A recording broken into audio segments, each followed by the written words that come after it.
एक बार एक शिष्य अपने गुरु के पास गया। वो बड़ा परेशान था। उसने उनसे कहा, गुरुदेव, मेरे जीवन में सब उल्टा हो रहा है। मेहनत मैं करता हूँ, फल कोई और ले जाता है।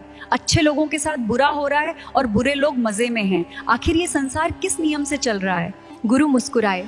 उन्होंने शिष्य को अपने साथ बगीचे में चलने को कहा। वहाँ एक आम का पेड़ था और पास ही एक बबूल का पेड़। गुरुजी ने पूछा, बताओ, अगर मैं बबूल बोऊं तो मुझे आम मिलेगा क्या? शिष्य ने उत्तर दिया, नहीं गुरुदेव, बबूल बोएंगे तो कांटे ही मिलेंगे। गुरुजी ने फिर पूछा, और अगर आम का बीज बोया जाए तो क्या मुझे अगले दिन ही आम खाने को मिलेंगे?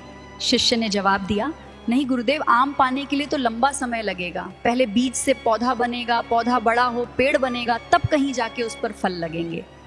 तब गुरुजी ने कहा, बेटे, बस यही तो जीवन का नियम है। इसे ही हमारे शास्त्र कर्म का सिद्धांत कहते हैं। हर कर्म एक बीज है। जो आज दिख रहा है वो सिर्फ आज का परिणाम नहीं है, वो कई पुराने कर्मों का फल है।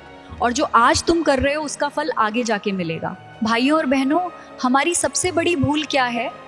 हम कर्म करते हैं और तुरंत फल भी चाहते हैं।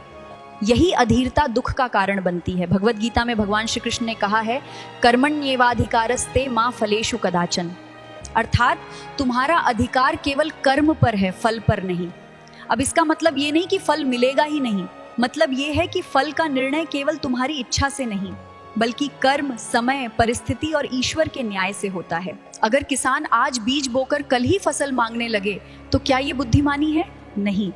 उसके लिए भूमि तैयार करनी पड़ती है और खाद पानी देना पड़ता है। समय के साथ साथ धैर्य भी रखना पड़ता है। ठीक वैसे ही जीवन में सही सोच, सही कर्म और सही धैर्य, ये तीनों मिलकर शुभ फल देते हैं। हमारे शास्त्र कहते हैं, जैसा अन्न वैसा मन, जैसा मन वैसा कर्म, और जैसा कर्म वैसा भाग्य। इसलिए भाग्य को कोसने से पहले अपनी मनस्थिति और अपने कर्म को सुधारें।